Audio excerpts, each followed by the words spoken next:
So you say, okay, well, what does this look like practically?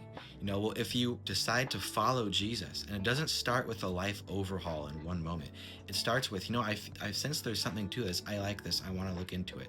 That's what it means to initially follow Jesus. Take those first few steps, read his words. Jesus' voice can be read in the Bible, and it can also be discerned day to day through his Holy Spirit. Because Jesus died and rose again, it means he's still alive, and you can hear him right now as he's trying to talk to you. I guarantee you he's trying to talk to you. He wants to talk to you.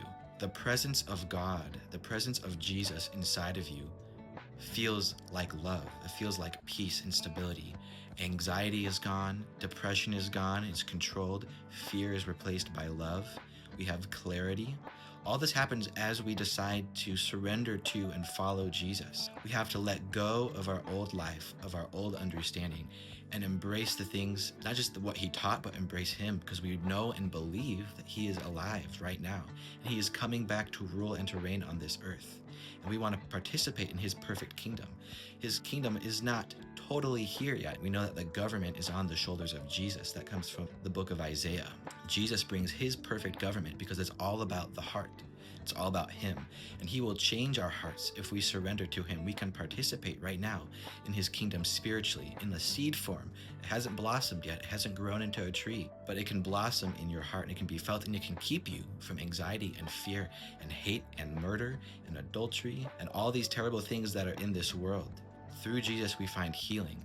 And if you know him in a living way like that, you can share that with your neighbors. It's not textbook, just do this and it's gonna work. You just genuinely share what's coming out of your heart, and that can affect your society around you. And that's the kind of solution we need. That, wherever there's the poor, the needy, the hungry, the naked, that's where Jesus is to minister to them, to bring them clothes, food. And these things can be applied spiritually too. If you're spiritually naked, if you're spiritually hungry, Jesus supplies those things to you. And this is what our society needs as a foundation. It's not through more Christian laws. Ultimately, it's not through more whatever it is politically that you want. The solution is in your heart. You have to surrender and say, your will be done and not my own. Because ultimately, we're all just about living for ourselves.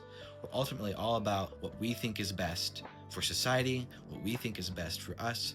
We have to surrender that and say, you know what, I'm going to trust you, God. Jesus, with you, it might be scary, but with you, I feel safe. I think your word is true, and I want to submit to it.